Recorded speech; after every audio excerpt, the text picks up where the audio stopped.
አንድ ሊለማ ተሰርቶ ፕሮፖጋንዳ ተሰርቶበት ነገር ግን ስራው ያልተጀመረለትን ቀርጾ ለቆ ቢሆን ወይም አንድ ፖለቲከኛ ተሳድቦ ቢሆን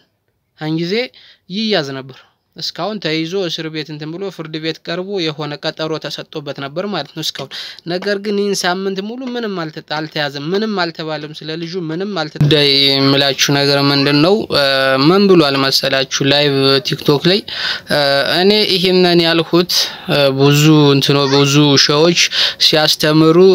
በፈጣሪ ስለተሳለቁ ነው ስለተሳደቡ ነው ምናምን ሚል የመልስ ምትን የሰጠው ማለት ነው በዚህ የመልስ ምት ደግሞ እንግዲህ ምንም አጥጋቢ አይደለም ምክንያቱም ሌሎች ተሳድበውና ተሳደብ ሚል አስተምሮ በኦርቶዶክስ እምነት የለም መጽሐፍ ቅዱስ ላይ የለም ማለት ነው ይህ የብሽሽቅ ነው ብሽሽቅ በኦርቶዶክስ አስተምሮ የለም በመጽሐፍ ቅዱስ ላይም ያበሸቀህን አብሽቀው ሚል ነገር የለም የልቅስ ከቻልህ ከነሱ በማስተማር ተሽለህ መገኘት ነው እንጂ ተሰየውን ያልሆነ ነገር አንስተህ ከፋፍልና አጣላ ወይም ደግሞ አናድ የሚል አስተምሮ እስከሌለ ድረስ እንግዲህ ራሱ ጀምሮታልና ራሱ ይጨርሰው ማለት ነው ምክንያቱም ይህ ድርጊት አሁን የተነሳበት ምክንያት ለቁሮ ሳይሆን የተቆረቆረ በማሳል ደግሞ ብሽሽቅ መቆርቆር አይደል መቆርቆርን አይገልጽም ብሽሽቅ ዘብ መሆንን አይገልጽም ዘብ መሆን ማለት ከበሸክ በማስተማር መቀየር ነው እንጂ ያለበት በመሳደብ እንትን የሚቀየር ነገር የለም ማለት ነው ስለዚህ ነገር የመጣው ምንድነው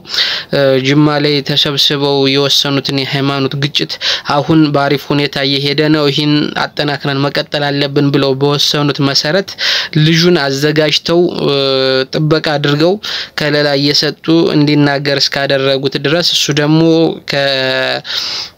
እምነቱ አስተምሮና ከሰብዊነት ይልቅ የተከፈለውን ነገር ፈልጎ እስከተናገረ ድረስ ራሱ ይወጣው ማለት ነው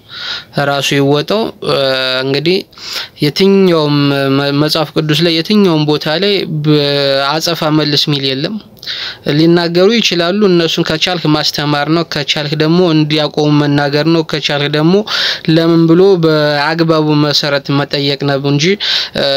ቲክቶክ ላይ ላይቭ ላይ ሲናገር እንደሰማሁት እንግዲህ ምንድነው የሚለው ይያሉ እየተሳደቡ በቃ በፈጣሪ የተሳለቁትን ሸሆች በማለት በማቅረብ ነው እንግዲህ በዚያ ንዴት ይህን ነገር እንደጀመረ ነው እንግዲህ ራሱ የተናገረው ማለት ነው ሸሆች በሚያስተምሩት በሚሳደቡት ነገር ተሳድበዋል ብሎ በማሰብ እነዛን መረጃ በማድረግ ከቁርአን እየወጣ ከጉግል እየወጣ እንግዲህ ይህን በንዴት ማለት በብሽቀት ማለት ነው በአጸፋ መልክ ነው እንጂ ሌሎች እንደዛ ባይሉ ኑሮ እሱ ይህንን እንደማይል ነው ሲናገር የነበረ ማለት ነው እንጂ ይህ ደግሞ ምንድነው ከብሽቀት ከንዴት የመጣ ነው እንጂ ሆን ብሎ ለማስተማር በፍላጎት የመነጨ አይደለም ይህ በፍላጎት የመነጨ ለመሆኑን ያስረዳል ማለት ነው ይህ በፍላጎት የሆነ ሳይሆን ብሽሽቅ ንዴት የሆነ ግጭት ለመፍጠር ነው እንጂ ልጁ እንደዚህ ያለው እንጂ የማስተማር ፍላጎት ኖሮት አይደለም የእምነቱን የማጠናከር ወጣቱን እንዳይቀይር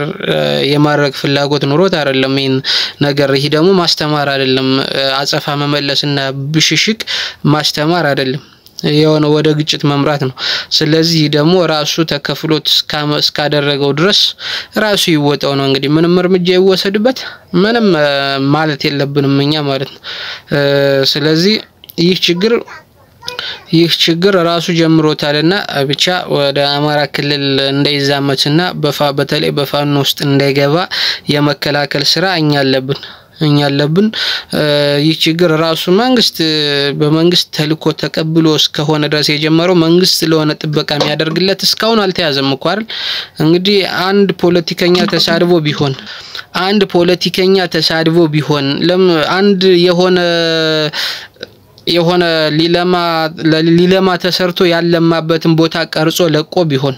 አንድ ሊለማ ተሰርቶ ፕሮፖጋንዳ ተሰርቶበት ነገር ግን ስራው ያልተጀመረለትን ቀርጾ ለቆ ቢሆን ወይም አንድ ፖለቲከኛ ተሳድቦ ቢሆን አንጊዜ ይያዝ ነበር እስካሁን ተይዞ እስር ቤት እንትን ብሎ ፍርድ ቤት ቀርቦ የሆነ ቀጠሮ ተሰጥቶበት ነበር ማለት ነው እስካሁን። ነገር ግን ይህን ሳምንት ሙሉ ምንም አልተያዘም፣ ምንም አልተባለም፣ ስለ ልጁ ምንም አልተጠየቀም። ምክንያቱም አንድ ብሔርና ሃይማኖትን ተሳዳቢ በመንግስት ይፈለጋል ስላችሁ ወደ ህግ እንዲቀርብ አይፈለግም። ምክንያቱም ግጭት እንዲያጭ ተከፋይ ናቸው። ስለዚህ ተከፍሎት ነው ያለው። ራሱ ይቻለው ጥበቃ የሚያደርግለት ሲጀመር መንግስት ስለሆነ መንግስት ራሱ ይገለው እንደሆነ እንጂ የትኛውም የእስልምና ተከታይ የእምነት ተከታይ እሱን አይነካው። የትኛውም የእስልምና እምነት ተከታይ ሰዎች እሱን አይነኩት። ነገር ግን ከእስልምና እምነት ተከታዮች ተከፋይ የሆኑም አሉ። እሱን እንዲያራግቡና መንግስት ጠቅ ያደርጋል ሲገለው እነሱ እንደገደሉት የእስልምና ተከታይ እንደገደሉት ለማስመሰል የሚሰሩ ግለሰቦችም አሉ። ስለዚህ ከነሱ መጠንቀቅ አለብን። ስለዚህ ፖለቲከኛ ወይም አንድ የሆነ ለዓለማ ነው ብሎ በመንግስት በሚዲያ ጫጫሃውን እንዳለ ማቀርጾ ቢለቅ ወዲያው ነበር አፍነው የሚይዙት ከዚህ በፊት የተያዙም ስላሉ ማለት ነው። ስለዚህ ተፈላጊ ግጭት እንዲፈጠር